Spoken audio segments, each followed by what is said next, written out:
The truth is, they took the book of Thomas out the Bible. Hey sis, I don't mean to interrupt, but before we get started, it really needs to be said that the Gospel of Thomas was not taken out of the Bible. To be taken out of the Bible indirectly implies that it was once in the Bible, and it is an empirical fact that it was never included in the canon of Scripture. So, the word canon refers to a reed or a measuring rod. In the past, reeds were used as measuring sticks, so in biblical language, a canon refers to a standard to which biblical writings must conform. A canonized book indicates that it has met the standard to be used for faith and practice. So contrary to popular belief, the early church did not choose which books were inspired to be included in the canon of Scripture. They recognized which books bore the marks of divine inspiration. The New Testament canon of 27 books that we have today was formally recognized at the Council of Carthage, which is in Africa, in 419 AD. These books included four standards. Number one, it had to be authored or sponsored by an apostle, someone who was directly chosen by Jesus. Number two, it had to claim to be inspired or revelatory in nature. Number three, it had to have the universal acceptance of the church. And number four, it had to have the marks of divine inspiration. No mistakes, consistency with other inspired texts, etc. So, did the Gospel of Thomas meet these standards? Well, the consensus among scholarship is that the book dates to the middle of the 2nd century, long after the apostles had died out. So it's safe to conclude that Jesus' disciple Thomas did not write this book. Thomas also reflects a type of Gnosticism that wasn't prevalent until the middle of the 2nd century. It also demonstrates a deep dependence on large parts of the New Testament. Thomas quotes or alludes to all four Gospels, Acts, and most of Paul's letters and Revelation, meaning it was written well after these works. That's strike one.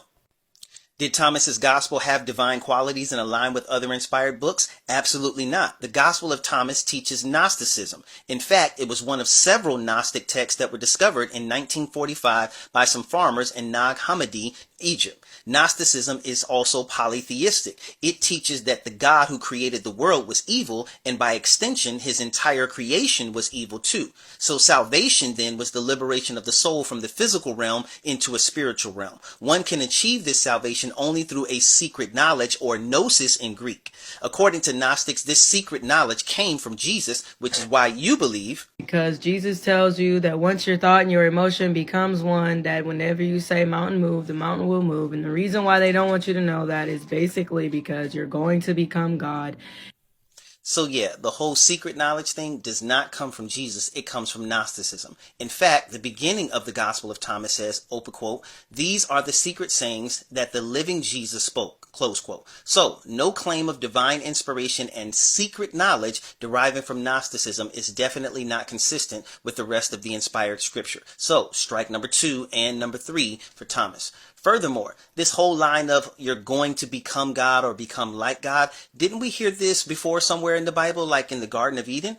And finally, the early church never includes Thomas in any of its early canonical lists. In all the lists, we have 4 and only 4 Gospels. Matter of fact, the church specifically rejected Thomas as being heretical. It was so far out in left field that it wasn't even up for discussion.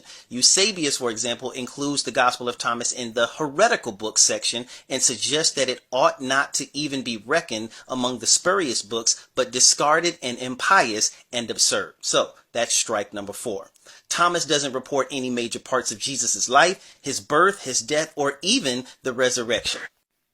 I'm gonna be honest, sis. I don't think that you've really read the book of Thomas, because as a woman, would you even want Thomas to be included, since the writer believes that women are inferior? The final verse, number 114, at the end of Thomas states, and I quote, "Simon Peter said to him, 'Let Mary leave us, for women are not worthy of life.' Jesus said, 'Look, I will guide her,'" talking about Mary, "'to make her male, so that she too may become a living spirit resembling you males. For every female who makes herself a male will enter the kingdom of heaven." Close quote. For the sake of brevity, I'll end here, and I'll discuss the rest of your claims in part 2.